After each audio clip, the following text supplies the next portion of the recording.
To another story that we continue to track out of the nation's capital. The United States is now in a partial government shutdown. It began Friday night at midnight.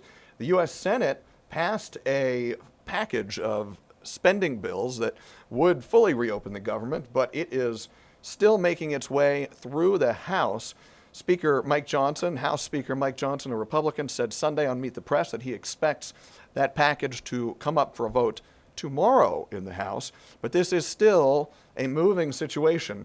Our John Lorink reports. The U.S. starts a new week without Washington, D.C. running at full throttle. The question mark over a government shutdown is certainly a big one and a political problem, really for both parties, but certainly for Republicans right now, as the polling is showing a great deal more pressure on them. On Tuesday, the House is expected to vote on the funding package that passed through the Senate last week.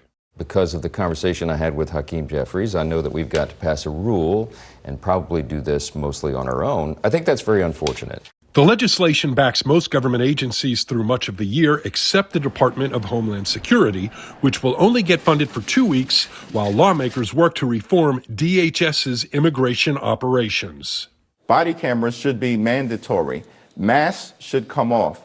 Judicial warrants should absolutely be required, consistent with the Constitution in our view, before DHS agents or ICE agents are breaking into the homes of the American people or ripping people out of their cars. This partial government shutdown is expected to last until at least Tuesday, while Washington, D.C. tries to come to some sort of agreement. So I think it's all of our responsibilities to reopen the government. I'm not just a no, I'm a firm no, and I'm going to advocate with colleagues that they vote no. I'm John Lawrence reporting. So we continue to track this situation out of the nation's capital. You heard John break down the macro level of how we got here. Another important piece of information, if you're wondering what is currently funded and what is not, much of the government is currently funded. Congress passed funding legislation for much of the rest of the government through September.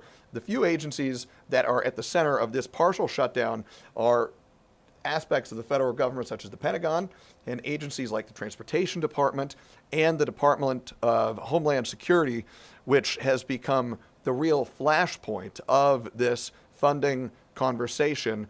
Important to note here, too, if this package of funding bills that's in front of the House right now, if it is passed, it would fund the government. It would only fund DHS for 2 more weeks at current levels, opening up a 2-week window for lawmakers to debate the role of the Department of Homeland Security and federal immigration enforcement agents, particularly after the flashpoint in Minneapolis erupted over recent weeks as Operation Metro Surge continues there.